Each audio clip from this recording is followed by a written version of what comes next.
Hello everyone, welcome to the Gate to EECS IISc Meet 2025. I am Saladi Pravalika. I'm a PhD student and chair of IEEE student branch at IISc. And we also have our chair of ACM student chapter. Her name is Varivarsha. She is unfortunately running late. You'll get to meet her in a couple of minutes. So we have organized this outreach event to give you an overview of the exciting opportunities at the Division of Electrical, Electronics and Computer Science at IISc. Apart from this, we'll also be discussing about computational and data science and also CeNSE departments and CPS. So here's how today's session will go. So first I'll introduce IISc and EECS division along with its departments and its programs. So this will be followed by short introductions from the department representatives of each programs that we have here, who will take up all your questions. And you may post your questions anytime in the chat box, and we'll make sure to address all of them towards the end of the session or in the chat box itself. So we hope this session helps you get clarity about the programs and the opportunities that awaits for you at IISc. So IISc started about 115 years ago. Through these years, because of its excellent faculties and its excellent students, and some of you will become such students, IISc has built a reputation as one of the best schools in India. So in the National Institutional Ranking Framework, or NIRF India Ranking 2025, we are number 1 in the university category and number 1 in the research category. So if you're admitted, you will be coming to a top ranked institute in India. And IISc is an institute of eminence, which has brought to us significant fundings and enables us to become one among the best in the world. So we were one of the first institutions to earn this prestigious Institute of Eminence tag. So the division of EECS is like a large electrical engineering and computer science and engineering departments put together. We actually have 4 departments within the division: computer science and automation, short for CSA, electrical communication engineering, ECE, and electrical engineering, EE, and electronics systems engineering, ESE. So you can learn more by searching EECS IISc on the internet. And so the division has around 100 plus faculties, 300 plus PhD students, 400 plus master students, and 10 plus 2 MTech programs. So the plus 2 includes an affiliated program at the Center for Cyber Physical Systems, which is CPS, and the Department of Computation and Data Science, so it's CDS. So which are the divisions of interdisciplinary science of IISc. So I'll now speak about the course and the project-based degree programs. So we have electronic system engineering, we have electronic product design, electronics and communications engineering, computer science and engineering, and electrical engineering as core programs running out of individual departments. We also have joint programs like signal processing and microelectronics and VLSI and artificial intelligence. So in addition, we have the robotics and autonomous systems from the closely related Center for Cyber Physical Systems. And apart from that, we also have smart manufacturing, semiconductor technology, quantum technology, etc. So the other MTech programs are offered by the departments of IISc and have some of the EECS contents. And maybe some of you might be interested in those. So one of the key specialities of our MTech program is that every one of you will do substantial projects involving 1 year of research when you will closely work with your supervisor. So the posters here provide a wealth of information about the EECS MTech programs, have been put up on our social media handles, and just search for EECS IISc on Twitter, or now called as X, and LinkedIn. So yeah, this page has details on the gate papers for each of the MTech programs, if you see. So if you want to take artificial intelligence comes under all the 6 departments: CDS, CPS, CSA, ECE, ESE. And the gate requirement for that, like the requirement for that is 70% of weightage will be on your gate rank and 30% will be on your written test. So the accepted gate papers are CS, DA, ECE, and EE. And for computer science and engineering, so that is completely under the CSA department. And for that, the requirement is 100% on your gate rank.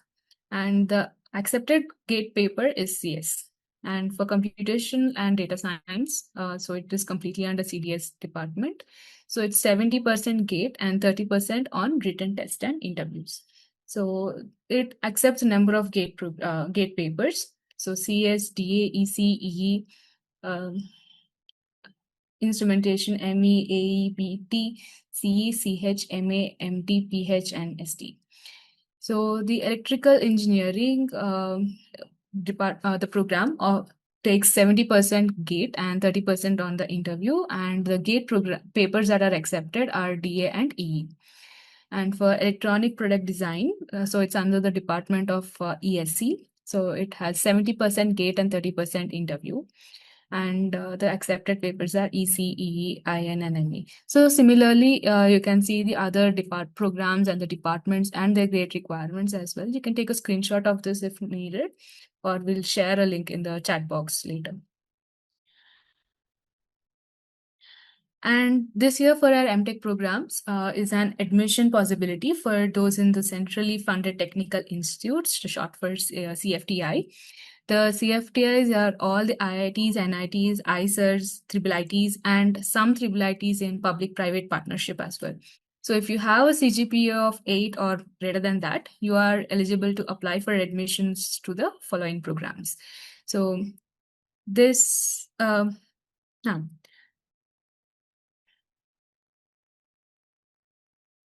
So in addition to the 12 MTech programs, we run 2 flagship research programs in which each admitted student will submit a thesis for the degree. So these are MTech Research and PhD. So BTech or MSc degree holders can also apply for PhD program. So if you aspire for a PhD and want to get it over in a short duration, you can actually apply if you have written GATE. And if you haven't written GATE, you can still apply if you have a 4-year degree from a CFTI and have a CGPA of greater than 8. And the CFTIs are all the IITs, NITs, IISERs, IIITs, and some IIITs in public-private partnership. So I myself, I'm one of the direct PhD students. So right after my bachelor's, I have joined since I'm from a CFTI. So, sorry, this was a slide. And yeah, these posters again provide a wealth of information about EECS research degree programs. So that have been put up on our social media handles. You can just search for EECS IISc on Twitter and X and LinkedIn. So yeah, if you come to IISc, you will be doing cutting edge research in our special research environment. So for research snippets, you can visit the URL eecs.iisc.ac.in. I'm repeating once again, it's eecs.iisc.ac.in. So here you see a recent breakthrough results in computational geometry from CSA, and on the top left, if you can see. Work on compressed sensing that won a best paper at the foremost venue for information theory by a student and her advisors from ECE. Control of dual active bridge-based converters, a work done by a student and his advisor in EE, and brain-inspired neural network for navigation from ESE. And you will also see how our spreading codes have made it to the NAVIC L1 signal on ISRO satellites and many more. So I encourage you to visit the web page and learn about our research as well. So once again, I'm repeating the URL eecs.iisc.ac.in. So yeah, so every admitted MTech or PhD student is given a scholarship at IISc. So in addition, you can also get an opportunity to win attractive fellowships like the Prime Minister Research Fellowship, the CPS Research Fellowship, then IBM, TCS, Google's fellowship, and Qualcomm, Samsung, Citrix, Sony, and Axis Bank Center for Math and Computing, and Kotak IISc AIML Center, and Walmart, and etc. So Yeah. So these are some of the companies that offer you some enhanced scholarships to the students that join IISc, and these can be from 1.5 times to 2 times the regular fellowships. Yeah. And Bengaluru is an excited place to be. So from being the IT capital of India, it has now become the startup hub as well. So, and there is a good chance that you may be part of one of these exciting startups from IISc. And here are a few that our students and faculties have started. So, Mimic MIMYK for the endoscopy training, and SimYog for EMI EMC characterization, Kenome for knowledge graphs, and Polymage for new generation domain specific processors, and Raghavira for Indian language technology solutions, and there are many more. And the lab that I'm working in myself, it also has like 2 or 3 startups. So it's like that. So the ECS has deep connects with the industries and R&D labs. So here are the logos of a few. They support us, they work with us, they hire our graduates. So on the research side, EECS is at the heart of several interdisciplinary initiatives: brain computation and data science, networking intelligence, cybersecurity, biomedical informatics, sensors, material information, quantum technologies, visual analytics. If you come here, you will see an opportunity to work on one or more of these. And apart from that, we also collaborate with researchers from across the world. So here are some states in the US, some countries in Europe, some countries in Asia and Australia. And this is only a subset. Many of our students get a chance to present papers and or visit our collaborators and do internships in these countries. And here is ECS vision: to strive to be among the world's foremost in electrical, electronics, and computer science by offering world-class education that trains the future leaders in EECS, and by creating breakthroughs that meet societal needs. So you can learn more about us in the URL here, eecs.iic.ac.in. And here are some pictures of a beautiful campus and our iconic main building, so which is also behind me. So and you can go to the admissions.iic.ac.in on internet and you can apply today. And on this picture, you will see on the right top something that signifies discovery, and on the bottom right you see something that signifies invention and innovation. So the discovery picture is a 2-dimensional layer of carbon cut in a way which leads to a significant increase in conductivity, which may revolutionize interconnects on chips. And the other is a micro-engineered platform for antibiotic susceptibility testing and takes the laboratory to the patient. So in our quest for excellence, we make the two coexist at IISc. And I wish you a very informative session, and thank you for joining us today. I wish you all the very best. So from here onwards, our representatives from every department and from every program will take up your questions. So first we'll start with introductions. So guys, can you introduce yourselves? We'll start with Desi.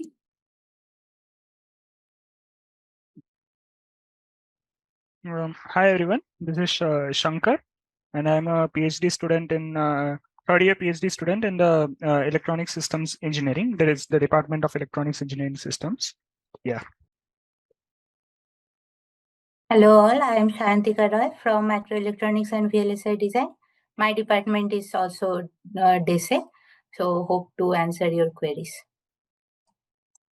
Hello everyone, I am Rajendra. I am pursuing my MTech in Electronic Product Design at the Department of Electronic System Engineering. Welcome you all. Hello everyone, myself Sandeep Kumar. I am the second year MTech student in Electronic Systems Engineering. Welcome to the session. I am Anirban, PhD student in the Department of Computational and Data Science. I am Shomi Sharma, first year MTech research student from Computation and Data Science. Hi everyone, I'm Nishant Shetty, fifth year PhD student from the Department of Electrical Engineering. Hi everyone, I am Ritik Singla from Center for Nano Science and Engineering. I'm pursuing my MTech in Semiconductor Technology. I'm a second year MTech student. Hello everyone, I'm Ananya Yadav, first year MTech student from Electrical Engineering Department. I'm Harsh Sharma from CeNSE. In 2025, I'm in Spasam.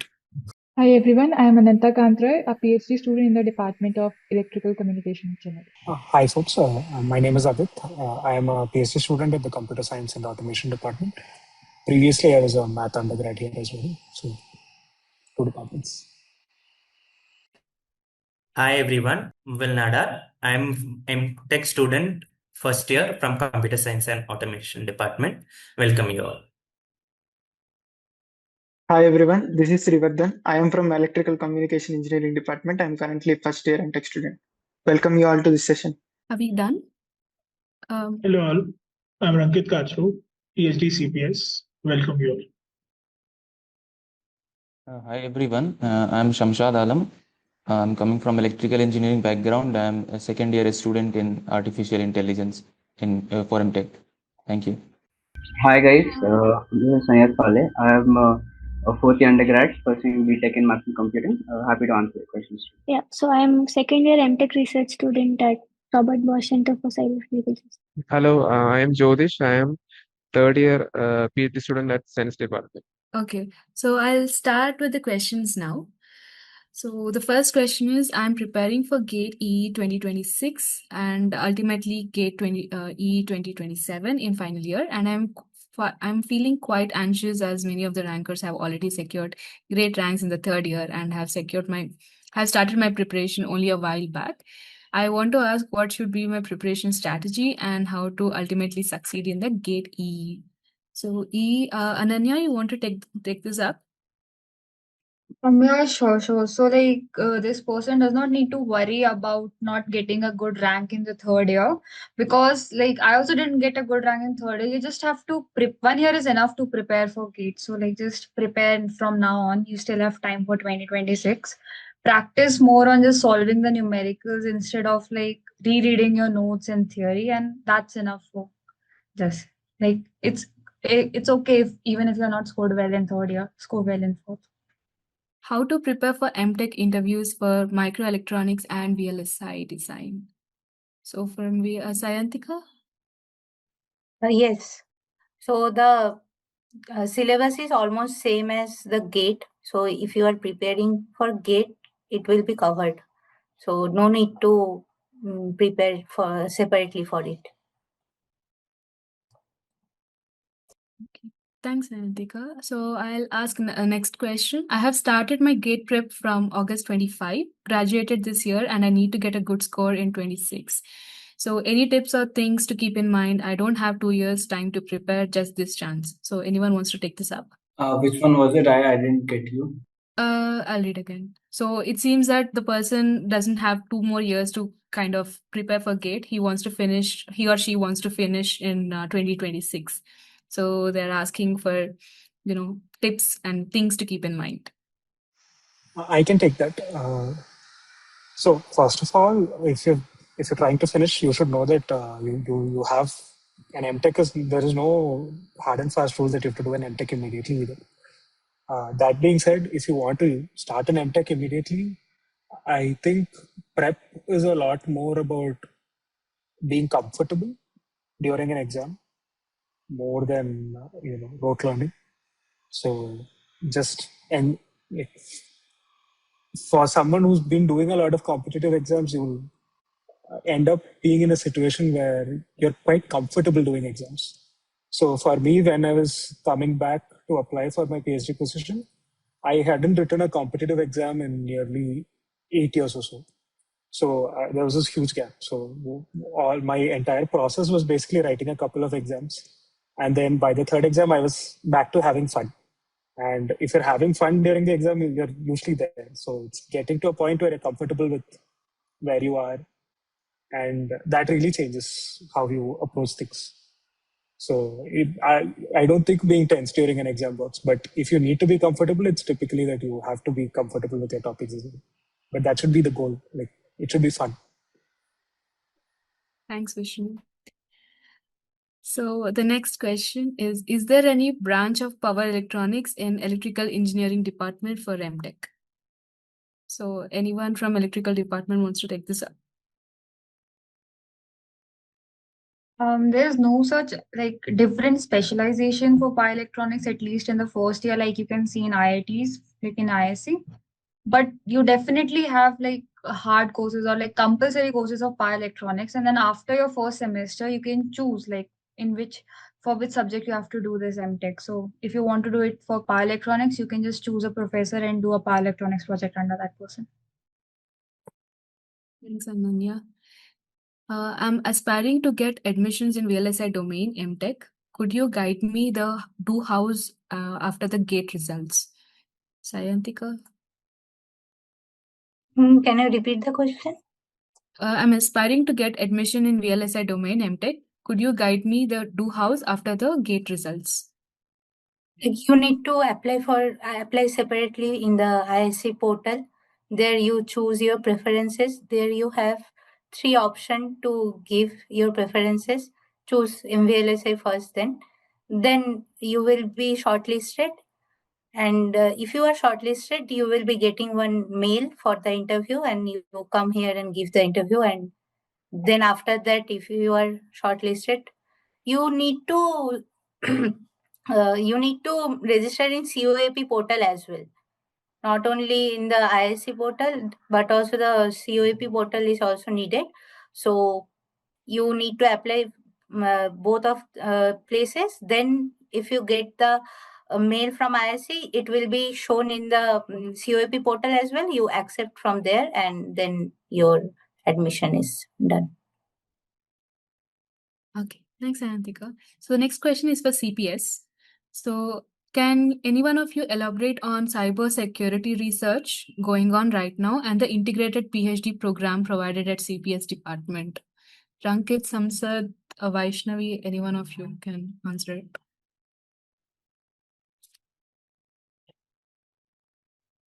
Yeah, sure. I guess I will take this.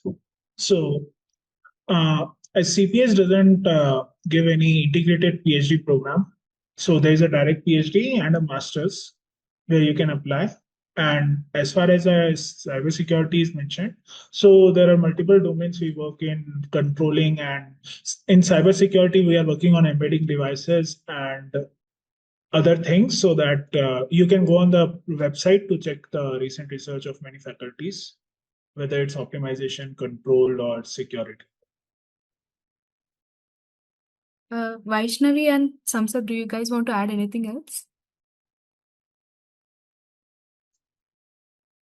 No, mine is completely different. It's AI1. Okay. So next question is for VLSI again. For getting into MTech microelectronics and VLSI design, is there equal preference for EE, IN, EC or particular departments has an unfair advantage like that? Let me be an IN student. Will I consider equal as EE and EC? I think they prefer more EC student than electrical, and the seats for IN is less. But it's not mentioned anywhere. So whatever I have observed, the trend is like that. Okay. So from here on, Vasha will take on. Okay. Hello, everyone. Can you hear me? Great. So just to introduce myself, I'm sorry I joined a little bit late. So I'm Varyusha, the chair of the IEECM student chapter. Thanks so much. All right. So I'll start taking up the questions. Okay. Please let me know where to start. But in any case, okay. So somebody is asking, what are the alternative career opportunities other than the VLSI industry for electrical engineering? Has that been taken up? No, then great. Somebody from VLSI, would you like to pitch in? Sayantika? I think someone from electrical engineering can answer it better. Fair enough. All right. Nishant, would you be able to take this up? I'm sorry, I have no idea about the VLSI program. Most of my work is on the signal processing side of things. Okay, if anybody can answer this, please join in. Who did electrical and electronics and wanted like in VLSI domain or like other than VLSI domain? Yes. So alternative career opportunities other than that for electrical. Recently, the SE department started with electronic product design, started 5 years back. So these are the other two options that one can choose in order to have a design in a system level, maybe in the product level. So for product level, the electronic product design is a good program. One can have a interdisciplinary options, and also for the system level, electronic system engineering is another option. Yeah, based on the interest of the person and the level of the interest, one can choose that. Thank you. All right. Thanks so much for answering that. Somebody is asking, how is the placement scenario for the at least EE department during MTech placements?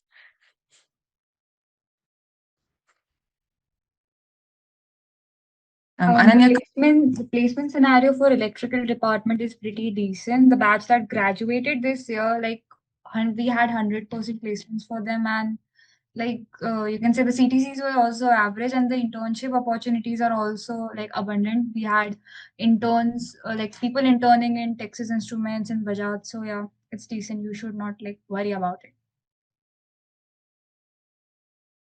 Okay, thanks for that.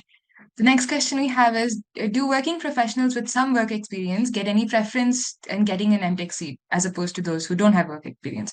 Also, yeah, can somebody take that up?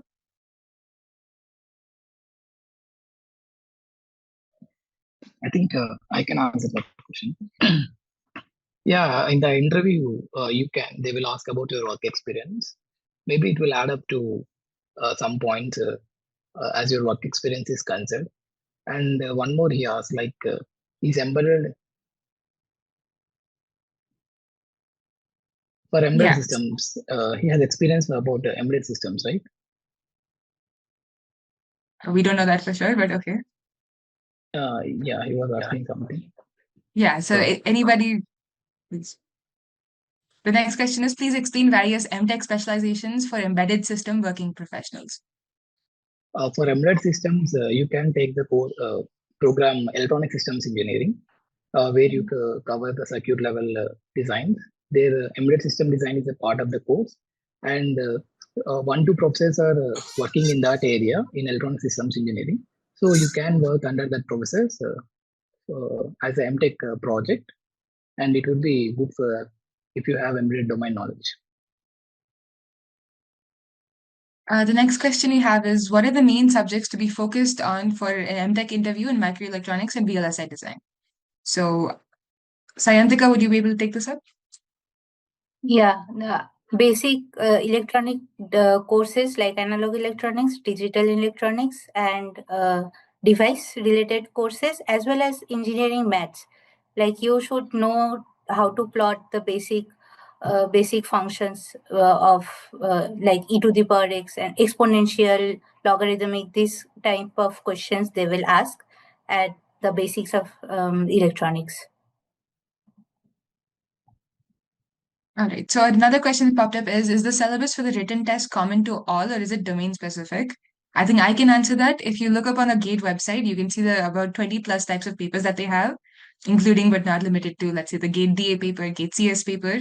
So all the specific syllabuses for each of these papers is posted very clearly on the website. So it's very thorough as well. So you might want to take a look at that. I think, Vasha, they mean the written test for MTechs that IISc conducts. And I think that is, each department has their own test. Okay, so there's a question about the written test for GATE and there's one about this. So yeah, please take it up for the interview as well, for the MTech admission as well. Could you take this up for the interview here, for the written test too? So the written test, I believe, is each department conducts their own test. And that is going to be just, it's irrespective of which GATE background you come from. For example, CDS takes a lot of different GATE backgrounds, but it's going to be the same test for all of you. But I believe each department does their own test according to their needs. Some departments don't do a test either. So, okay, thank you. Next question is there an MTech research admission for January 2026? PhD admission interviews are scheduled from November onwards, but can the interview be scheduled later for one particular person? I mean, in a special case. Please reach out to the admissions office. We cannot comment on this at all. Okay, a common question for all. Is the stipend for masters funded in a monthly manner, half yearly or yearly? I think I've answered that on the chat, right? No, Vashi, there's you can another skip the question. ones that are already answered in the chat. No, I didn't see a reply to this. No, but thanks. Cool. Okay. The next question I see is please explain various. Okay, this was already taken up. I don't see it. Okay, what should I do in the last 2 months now that I'm applying for GATE CSE? How should I start the mock test and revision? I mean, this was kind of addressed before, but that's all I see for now as a new question. There's a question for Sanyat as well. Right, so Sanit isn't in the chat right now related to math and computing, so he's not in the meeting, so I'll bring it up once he comes back. Okay. Somebody says, okay, so I'm a third year BTech, prep started a while ago, but not so consistent due to other things. Anyone from the RF and communication department? I'm interested in EMI/EMC work. And what are the future prospects of this branch? Like, what can I expect? What is materializing? And he says he sees a poor placement record in this domain for some reason. So could somebody please elaborate on that? Yeah, so let me take up that question. So basically, as Nazir was mentioning, as far as EC is concerned, there are multiple branches under RF circuits and electromagnetics. So there are like multiple research going on in microwave, millimeter wave communication, along with RFIC also. So yeah, there are very good opportunities, and I guess professor also like. They are prominent in this area in our department. Coming to the placement opportunities, majorly there are not much openings in this particular domain of RF in the industry as well.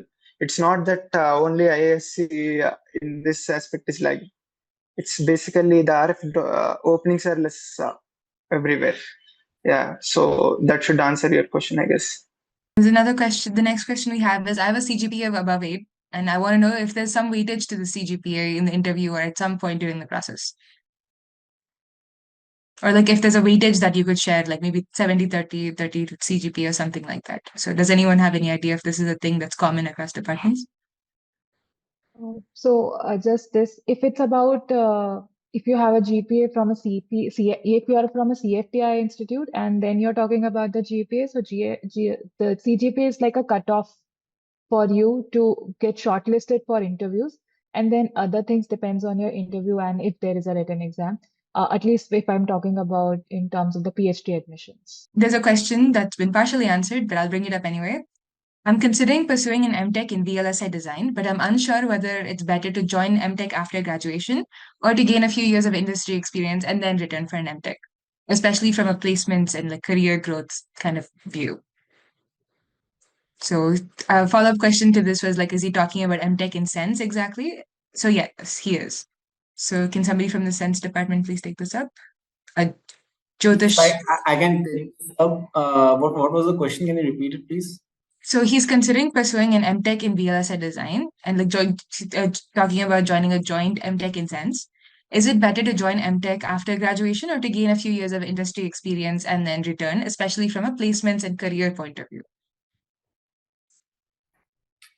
So I'll tell you, in my experience, I joined MTech to change my stream. Okay.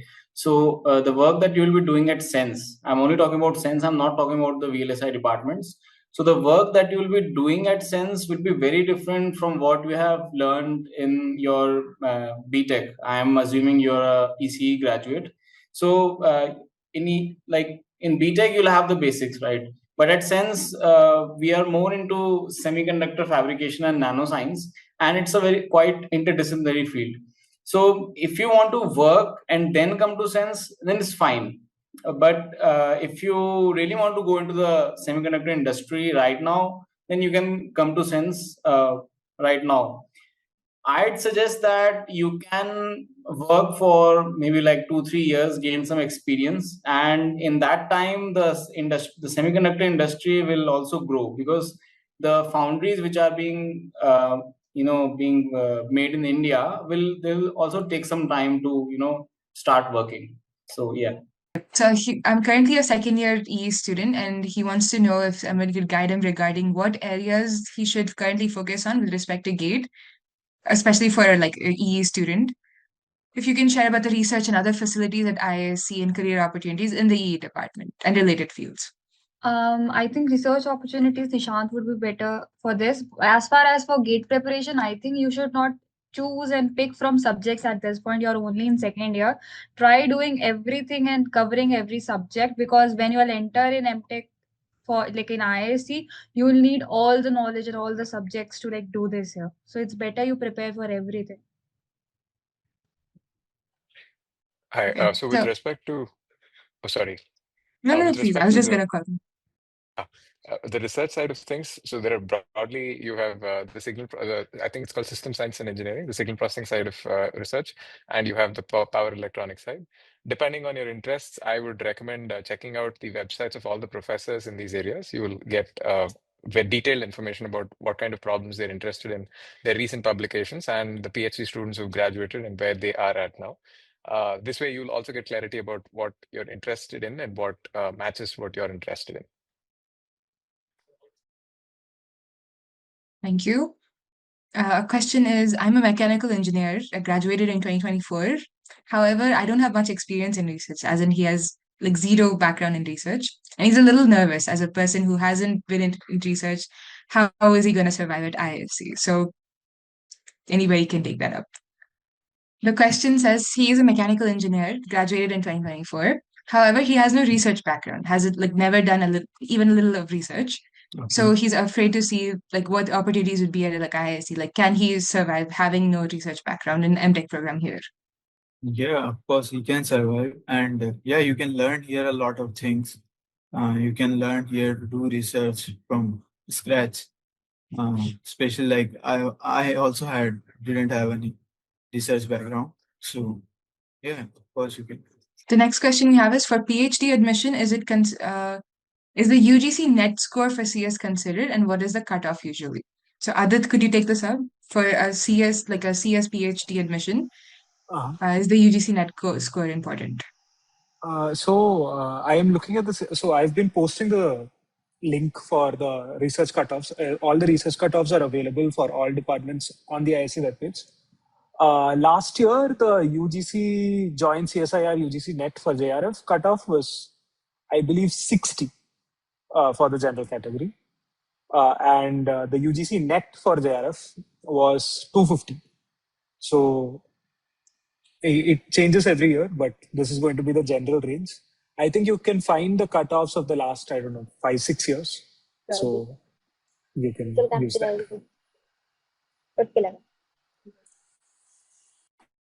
Okay, so the next question is, okay, which career opportunity is better to choose, the software industry or the VLSI industry during a master's in electrical engineering?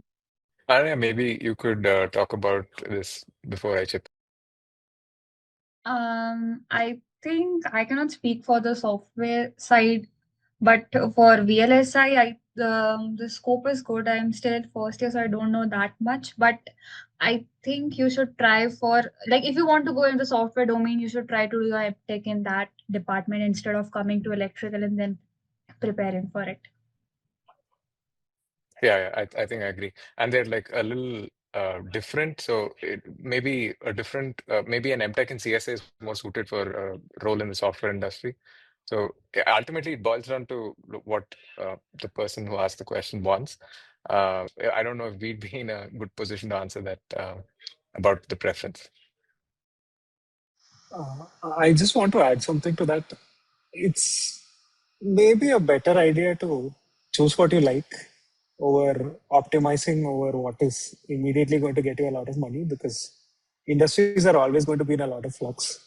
And maybe optimizing for what is the next big thing might not be always the best thing. Just putting it out there. I think that's really good advice. The next question we have is how to handle like a year gap during the MTech interview. Like, is it a good idea to sort of bridge it and cover it up? And like, does it have a really negative impact to get admission? Yeah, I can answer this question maybe. So like once you are like shortlisted for the interview, it doesn't affect anything more. Like even the professors won't even, some professors even, like sometimes the panel won't even know the career gap because they don't have, they will not be having your resume anymore. And if you are any gap also, that doesn't affect. If you have any like something you might have done on that days, be honest in that at the time and tell whatever you did. And if you like did the, if you do the technical interview well, then you are most welcome to the IISc. Thank you. So just a note to all the guys who are messaging me privately or sending text on the chat, all the cutoffs and scores like from various different exams or whatever. And let's say, I think the statistics of last year's cutoffs have all been posted by Adit. Adit, it would be really helpful if you could post it one more time. Please take a look at that. I think that'll have give you a lot more clarity. Okay, so the next question we have is I'm a BE biotech student and I'm considering doing an MTech in the CDS department. I'm focusing on the GATE BT. Are students allowed to take interdisciplinary electives, let's say from computational biology, data science, etc., given that they're doing a MTech in CDS? And is there a chance to collaborate with other departments? Which career opportunity is better to choose? As I'm kind of stressed in, okay. So as he's in a dry lab like informatics, AI, ML, so what kind of interview should he expect? Like, what kind of topics should he expect in an interview? Two separate questions. One about the interdisciplinary nature of ISE electives. The second about career opportunities to choose, given that he's interested in dry labs like bioinformatics. I can take that because I've also done some courses on these things. So I would say, as far as coursework is concerned, there are very few strict limitations on which courses you should take. Usually, you're allowed to take any course from any department you want, as long as the instructor lets you take it and your advisor lets you take it. And this is usually always a yes. Very few times, there are very few cases where you are restricted from taking these courses. As far as which department to join, it really depends. See if you can find alignment with a particular professors whose work you're really interested in. It might be better if you can join that lab or that department directly. But otherwise, since this is the easiest setup, I would say always come join the EECS department. Okay, thank you. The next question we have is JRF, which I'm assuming means Junior Research Fellow. Would it be equivalent to a project associate in a lab? I'll repeat the question. It says JRF, is that equivalent to in terms of level? It is. Yeah, it is. If you are just BTech graduate, and yeah, it is.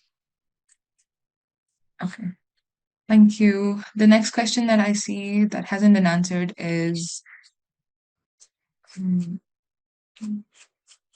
okay, thanks to all the volunteers. They're doing a really good job of answering all the questions before I get to them. Okay, so I'm working in the software industry, but I'd like to pursue an MTech in VLSI. I've started my preparation in August. And so how should I secure a good rank? No, sorry, I mixed up the questions. Yeah, so I'd like to pursue an MTech in VLSI, given that I'm working in the software industry. Does this hinder the selection process when I'm asked in the interview what subjects I've studied and what I work in? Yeah, if you prepare basic subjects for the GATE paper needed, you can answer any of the questions they will ask, and you can handle. You can say that you are from a separate background, so they will consider that, and they will ask basic questions. So you must prepare for them as well. The next question we have. I can add something. Yeah, please. So, like, I applied to CDS, but I'm from math background, so it's not necessary that they will ask you questions related to CDS or something. I told I was from math, so my interview had linear algebra questions. So you can prepare some related topic, and depending on your choice, they will ask you. That's also correct. Thank you. The next question that we have is, okay, can we list the colleges, like all the colleges that allow GATE EE students to pursue VLSI? I know IISc allows it, but is it, yeah. I think on that front, you have to Google it. I'm not sure any of us can compile a complete list of colleges that allows GATE EE students to pursue VLSI. But yes, IISc does allow it. The second part of that question is it advisable to pursue GATE EE or GATE ECE in this front if you want to pursue VLSI? Sayantik, I think, oh no, please, Sandeep. Okay, sir. Basically, it's based on your interest. If you're very confident about your fundamentals in EE, you can go to the EE also. Most will perform well and do well and go secure good jobs also in EE. And they also go to the PhD if you're more interested in EE. Or if you want to switch your stream to the EC, it is also a very good option to pursue MTech in VLSI on electronic systems engineering. It totally depends on your interest. Don't go behind the packages, follow the things, because it's your interest lies very much, and your performance also based on your interest also. Yeah, I guess I can help with the first part of the question. So for getting the list of colleges, when you go into the GATE COEP portal, so you get the list of all the colleges which are valid for from the GATE. There you can check it out here. Hey, thank you for that. Would you mind sharing the link in the chat? That would be helpful. Yeah, sure. Cool. Thank you. Somebody has a question. So in the interview process, are there any questions based on your BTech projects? So Yeah, I'm assuming. Yeah, I can take that. So if it is a PhD interview, yeah, and the interview is there. So for example, if you are coming from a hardware background and it's a robotics interview, they will definitely ask you questions if it is aligned. Otherwise, if it's not aligned with the stream, they may skip it out. Yeah. All right. So one question that we have is that somebody is seriously preparing for his GATE, and he'd be really grateful for a small piece of advice. If you had to name one thing that made the biggest difference in your preparation for GATE, what would it be? Yeah, Ankit, do you want to take this up? Consistency, in one word. I hope that helps. Yeah. Okay. In any case, the next question we have is MTech TA versus MTech research, which is a better option for VLSI? I am answering that in chat. Okay. Maybe you could just answer it in person. Maybe others have that doubt too. Like, yeah, MTech TA has rigorous coursework. Like we need to complete 12 to 13 courses along with MTech project. But MTech research has less coursework, particularly 4. But their thesis becomes more research based. So it depends on whether you want to pursue a PhD after that or you want to go to industry. are the interviews for IISc and CeNSE different? So I see a reply for that, but it's loading. So could somebody please take this up? Interview for each department is different. So since CeNSE is a department of IISc, so yeah, if you're going for DESE, the interview will be in DESE. If you're going for CeNSE, the interview will be in CeNSE. So yeah, the interviews are different. Thank you. The next question I see is, I am an SYENTC student from Pune. Currently, I'm learning about analog, digital, and signals. I'm very passionate about semiconductors and VLSI as well. So I'm preparing for the GATE. So should I start doing good projects, or should I first learn everything necessary for the exam and then start doing projects parallelly? I would like to take that up. So, like basically, see, like basics, you need to be clear. Like you can't give up on the basics. So preparation should be there. But along with that, if you are passionate about the subjects you have mentioned, analog, digital, and if you are like, exploring some toy problems around it, yeah, it really helps. But focus should be mainly on the basics. Along with that, you can, start practicing, I would say. But basics are important. Thank you. I see a couple of private messages. A lot of students are asking, so I'm a student of so-and-so branch in so-and-so college. Can I choose CSE while doing MTech? So the reply is yes. If you've cleared the GATE CS with an appropriate score and rank, then yes, you can check your eligibility on the website. You can choose CSE, provided you have all the background fundamentals. The next question is quantum computing a good MTech course, and how are the placements for quantum computing, as it's a very new field? I don't think there's a quantum MTech here. Is there? No, there is. There is. It's an IAP department. It's not an EECS actually. Yeah. So it's in a completely different department. So you can repeat it. Maybe I can help answer that. I can take it also. Yeah, Yeah, because I do quantum stuff, so I can take it. The course is somewhat reminiscent of the CDS course, like CDS MTech, in the sense that it takes a lot of students from a lot of wide backgrounds and quickly gives you an introduction to quantum technology in the first semester. So you'll be learning basics of quantum computing, a little bit of experimental labs, while also doing quantum theory. Then you start specializing into various labs. And there are various quantum labs across several divisions, not just ECS, physics, and even maybe CeNSE or something like that. So it's spread across many departments. And the program is quite new, unlike, say, the other MTechs on campus. That being said, I believe all of them have got placed. I also know one of my colleagues who got a PhD offer from Berkeley, for example. So people are doing well, but it's a small program that's still evolving. So keep that in mind. I see this one question being repeated a lot, which was already answered once, but I'll bring it up again. Any tips for students studying BTech in math and computing? What are the main career options on the software side, and which GATE subject is most useful? Also, where can MNC students see a good future? So, as Adit had replied to this before, your future is bright. Like, you can pretty much pursue anything that CS students can. The career options are endless, and I think you can switch domains like more flexibly. There's a lot of things within software itself that you can pursue. Math and computing gives you a really good foundation for all of this. Which GATE subject is most useful? Again, that would depend on which MTech course you're trying to get into, right? So if it is CS oriented, or like let's say a data science oriented subject or program, then you should choose the coding subject. Okay. Does IISc have a student exchange program with foreign universities? So yes, Nishan has, yes. right. Can Sorry. somebody elaborate more about this? Like, where can they read more about this? Yeah, they can reach out to Office of Communication and then they can get all the records over there. Thank you. So, hey, I'm planning to give GATE DA this time. So, which fields can I get in with it? And can I get CSE MTech? And also, for the last couple of months, do you have any tips for the GATE DA exam in particular? Yes, you can apply to CSE department if you have GATE DA scope. You can apply. So, if there's anyone who's taken the GATE DA in the last 2 years, any exam tips since it was only introduced a couple of years ago? I have taken I have not.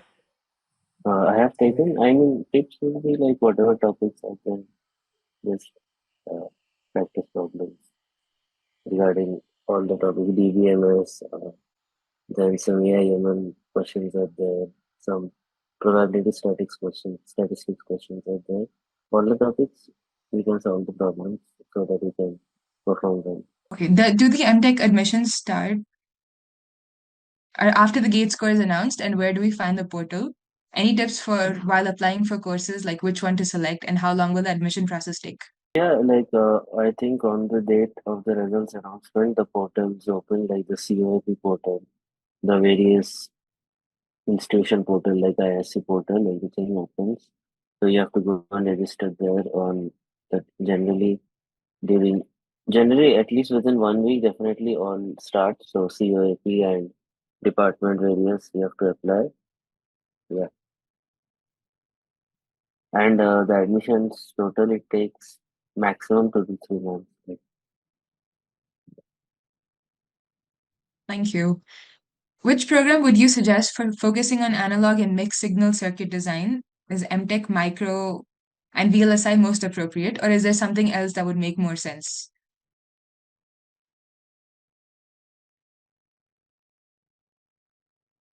MTech EC is one other option for this domain, and in MVLSI also you can take up to this path. All right, thank you. Next question we have is it needed to be like perfect, or perfect in software if we want to have a career in hardware and want to do masters in a hardware related discipline? Like, is it necessary to have good software skills as well? And what if this person wants to do research in the same digital electronics or something like that? Is coding very much necessary? So I would like to answer for the first part of the question. See, even if you are like let's say you are interested in hardware, at some point of time, automation and software comes into the picture. Like no matter how much you write in Verilog and all, some point of time you have to use Python or C coding if you are dealing with the embedded kind of a stuff. So software matters. Software matters, but it's just not like the bread and butter, I would say. If you are interested in hardware, it's you can like if you are interested in hardware, you should also have some basic software knowledge because it helps a lot with the way you proceed further. Thank you. A question I see popping up a lot is there a fixed number of seats for CFTI students, just like there's a fixed number for 27 for MTech VLSI? Yes, and that depends on the department. So I suppose you could find this information on the department websites. So just please look up whichever one is relevant to you. The next question is, how are the placements of the VLSI design course? Just a point, I'm not sure if they announce how many seats are open. So you will have to, there's a chance that you might not get this information. Thank you. Sayantika, can you take up this question? What are the placements like for VLSI design? Yeah, placements are good. You can be placed in any domain like analog, digital, or device. Every opportunity is there. Thank you. The next question is, we want a career advice on which of these won't get affected by AI, analog mixed signal design or digital design or backend VLSI. Okay, that's part of the question. The follow-up is, even as a student interested in VLSI, is DSA very important? And is like a software language, programming language like C or Python a must? Again, like I'd like to answer this. So basically, see, like AI is like coming up everywhere, I agree. But rather than being afraid of AI, we should try to use AI in our daily workflow. Like in even let's say in the digital design, if you take an example, like right now at the current stage, it's not very much mature to write Verilog codes. It can write for like some small codes and stuff, but you can get a really good test benches out of it. Again, along with this, like you are telling like the DSA and Python. So let's say you write some verification environment, and if you want to set up some verification environment, it is easy to set up in Python and compare it with your hardware results. So both are necessary, but you need not be afraid of AI as such in the VLSI domain. Rather, you can use it for increasing your productivity. Thank you. So there's a long question I got. The most parts of which were answered already are in the chat, so you could please look at that. But one part of it is, I'm from a third-tier state government college, so does that affect my opportunities in any way? Yeah, it won't affect your opportunities anyway. The only thing that matters here is how hard you're working after coming to your MTech and how well you do here. Your college won't matter that much. All right, thank you. How are the placement opportunities in MTech ECE in comparison to MTech signal processing, like SP? I guess guys from both departments can answer. I'm not directly eligible, but then this is from what I've seen. SP people who are interested in communications are also eligible for the communication jobs. Communication students are usually, the course is exactly as the title suggests. SP is a little broader, so you can branch out into communications also. But if you take MTech SP, you also have the AI side of things open to you, and even other domains of signal processing open to you. Thank you. The next question is, how are IISc students across all disciplines learning AI, like apart from what courses, not just academics? It's a very broad question. Does anyone want to tackle that? Can you repeat the question, please? The question says, how are students at IISc learning AI apart from just like courses? I can answer that. So I'm currently not from any of the computer science departments, and I'm completely learning things on my own. So I have started from YouTube playlists and slowly learned some courses, and the other departments I have audited them. So that's how I have learned all of it. So mostly I was depending on YouTube, and after that I picked domain specific. So I work in medical imaging. So I have come across some courses in Coursera, the specialization in medical image analysis. So I have taken up those, and that's how I have started learning things. And yeah, some research papers are always there. So I come up with I see new terms and then I start googling them, and yeah, that's how we learn here at least. Thank you. I'll just add to that. Don't stop at massive open online courses. I do a little bit more. So you typically see, even when I started out, you will think, okay, I've done one Coursera course, I know a little bit of ML. No, that's barely scratching the surface. Start by doing, and then it'll get you somewhere. And all of these, so instead of going for Coursera courses, go look up material at, say, IISc ML courses. The material will be outside. Stanford, MIT, all the major universities usually will have some notes about what they teach in their ML courses. So you go lecture by lecture, solve assignments, and then you pick it up. And regarding the AI part, I can just add something. So I'm currently pursuing this AI. So if you want to learn AI seriously by implementing the things, it is better that whatever the courses you are doing, try to target the courses which have associated with them. There are certain assignments and problem sets available. So if you go to MIT OpenCourseWare, or even if you select any one of the open source courses that are offered by IISc, try to find out the relevant sources from where you can get the assignments as well as the problem sets to practice. That will give you a good rigorous way of implementing the things compared to what you will get from any general YouTube or any other online course. So that is where you should try to focus on. Great, To add thank to you. this AI discussion, that if you really want to go in deep and understand the algorithms, then you also need to have a little of maths background, like linear algebra and probability. It will really help to understand. Thank you. Thank you. Nishant, this is for you. So a lot of students are asking over and over again. So could you please provide a comparison between the Masters by Research program and the MTech program, especially in terms of coursework, admission process, and post-degree opportunities like placements? So I believe you already answered this, but it would be really helpful if you could repaste that or like post it once again. Sure. So broadly, Masters by Research is like a mini PhD. The goal is to publish. Your thesis is supposed to have published work.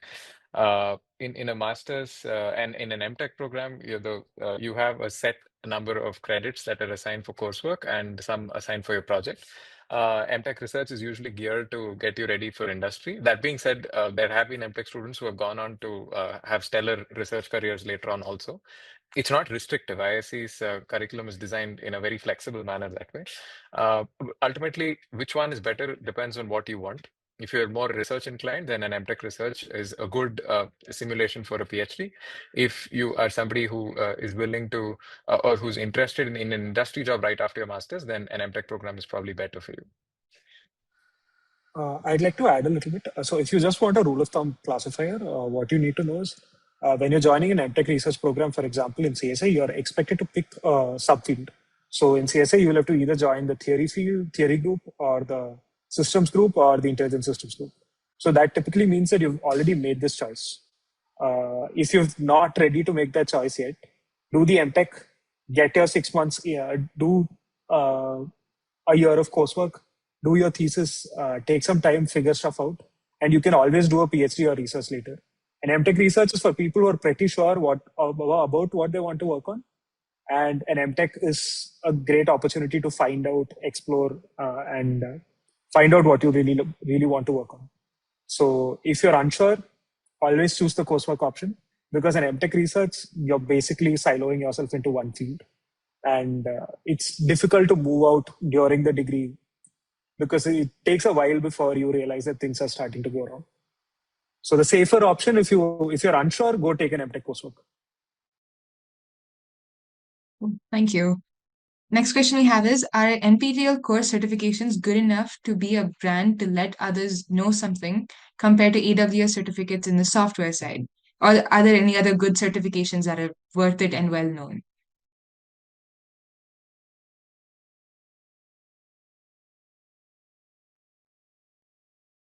Are you speaking about it would be helpful if maybe you spoke about a particular domain in which you're interested. Maybe then it's certain certifications could be suggested. But in general, would anyone like to take this out?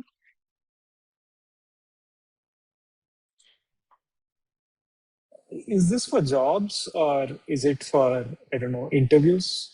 So I think my answer changes depending on that. Okay, he says he's in VLSI for jobs, particularly for placements. I can't add anything to that discussion. I'll let others take it. I think okay. I'll move on to the next question. What are some of the most in-demand and popular courses in the ECA field, like skills and courses in the ECA field currently?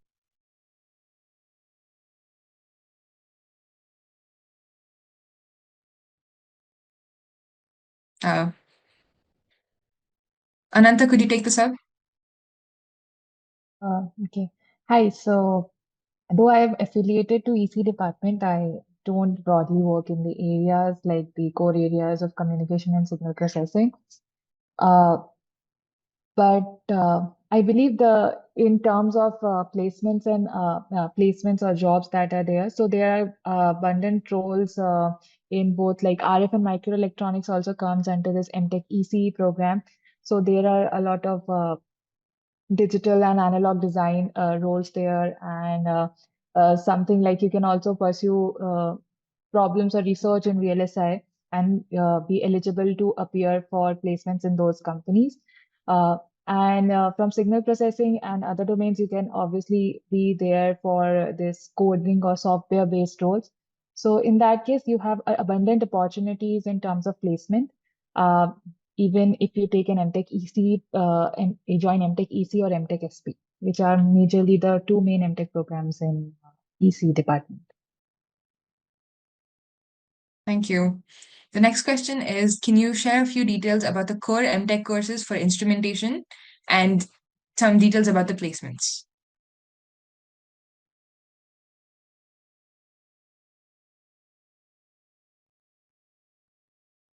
So I think exactly for the instrumentation, I don't know if any one of us would be able to answer this because there is another department which is instrumentation and applied physics, IAP.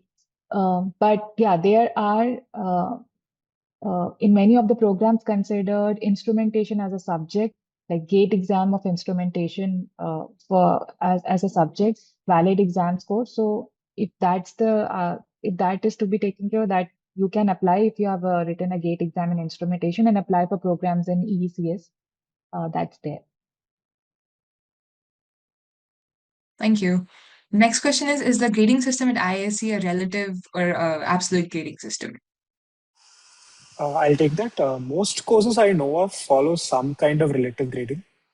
Uh, that being said, I do know of courses that do some form of absolute grading as well. Yeah, but there are some courses which absolute grading. Yes, So like I said, there are courses. Department, yeah. Yeah, so it depends on the department, depends on the instructor actually. So the Yeah. same course can have absolute and relative depending on the instructor. Correct. That year. Yeah. Thank you. I have another question. I'll kind of rephrase it. Does having a strong journal paper publication and gate marks mean that it's a better weightage for you, like that you have better chances in getting it? I'll take it, I guess. I don't know which field, but see, you having a journal paper generally implies that you're quite good at the interview anyway. So I don't think this is going to be a problem, first of all. But generally, these things are taken into account. But if you come in saying, yeah, I have 5 papers, and then you tank the entire interview without knowing any of the basics, you're not getting it. So I think these two things are highly correlated. But maybe if you had a slightly off day and you messed up things that you might have otherwise got, you might get some leeway here or there. But it really depends on which course, how competitive the other interviewers were, how other interviewees were, and all of that. So there is no silver bullet here. Thank you. The next question is, before getting admitted into the MTech or pursuing those courses, what fundamental subjects or skills are essential to build some expertise and understand things better in the communications field?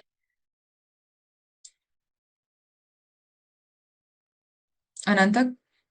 Yeah, so I'll take that. So basically, you have to build on your basics and fundamentals, that's being said.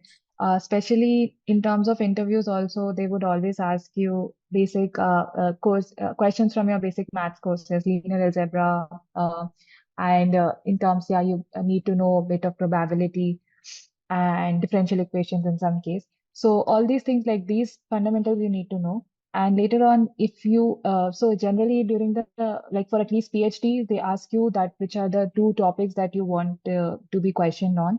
So that you have to tell, and then you can tell your strong subjects. And similarly, in if you're applying for masters, they would expect you to know the basic concepts from most of the basic courses that we study during our bachelor's in our EC undergrad program, like basic electronics and signal processing, all those things. So that you have to take mind. So just focus on the fundamentals of your engineering branch that you are in. Thank you. The next question says, can you suggest a couple of NPTEL courses that are helpful for preparing for the GATE ECE?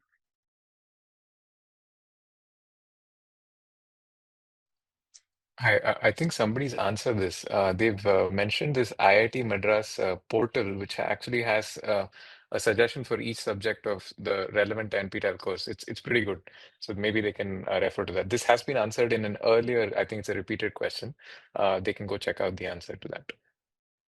Thank you. Can you suggest a proper study plan for me as an SYENTC student so I can prepare well and build a strong profile for placements in VLSI?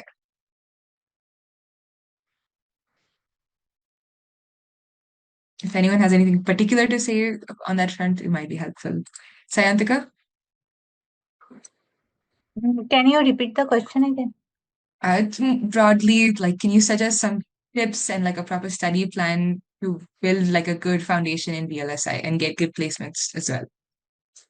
You need to have a clear foundation about the basic electronic courses like analog electronics, digital electronics, and device physics, network theory, signal systems, everything. So that's the main point. Got it. Thanks. Which domain is better for career opportunities, semiconductors or embedded firmware?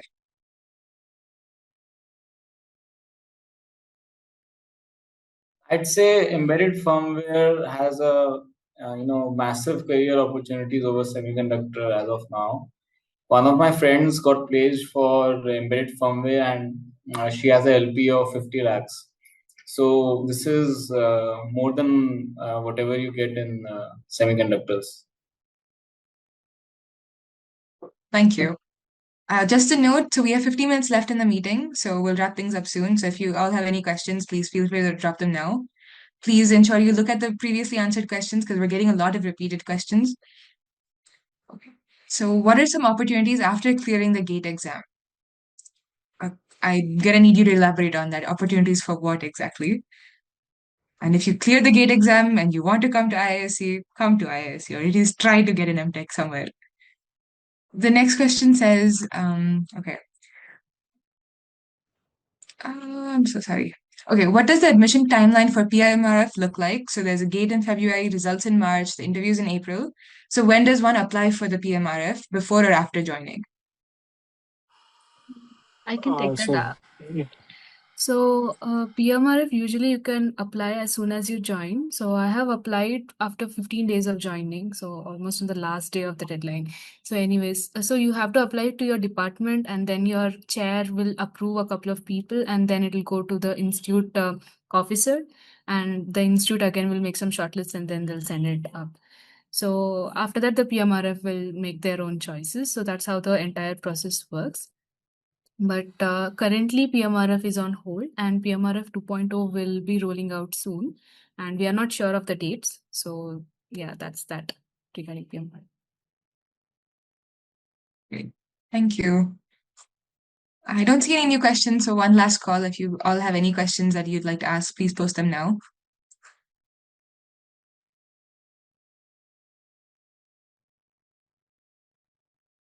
I had answered this across several messages. Different departments run predoctoral programs. So instead of an MTech, if you want to be a project associate or something for a year, these pre-doctoral programs are competitive, but you can apply for it and get a feel for IISc or research if you'd like that. But you'll have to keep up to check the websites for when these dates are out and whatnot. So I'd like to add on the pre-doctoral programs thing. So there's a special PhD familiarization program at CeNSE. So that is basically meant for people who just want to get a feel of PhD. So yeah, that's a 1-year course. Thank you. These pre-doctoral programs do not grant you a degree. So it's just a pre-doctoral program at the end of the day. You worked in a lab for a year. It is not a degree granting program. Thank you.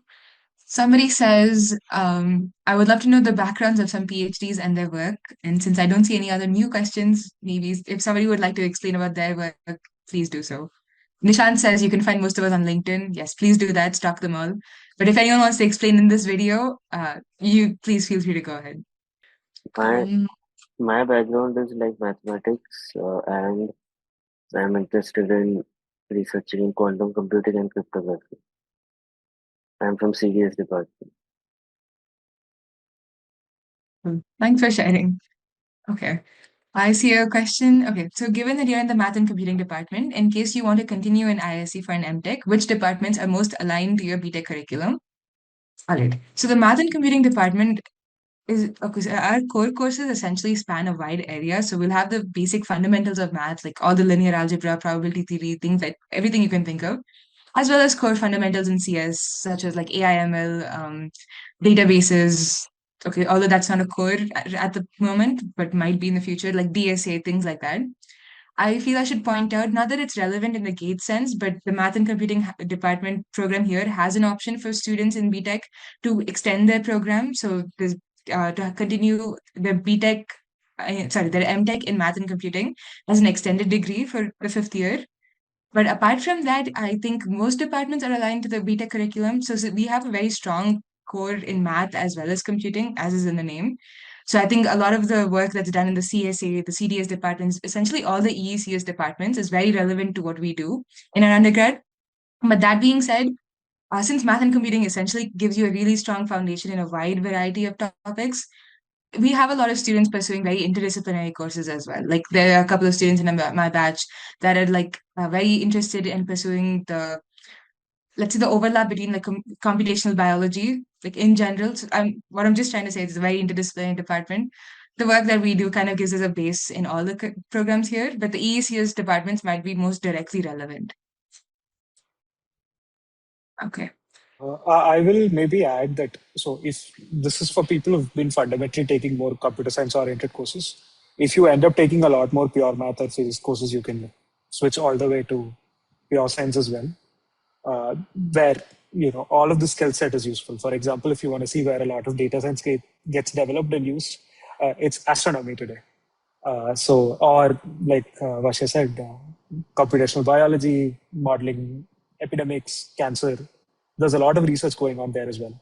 And this is not strictly part of the EECS program, but there's also the Institute Mathematics Initiative, which is an interdisciplinary PhD program that IISc offers, where you get an advisor from a science or like an engineering-based program or a more mathy program.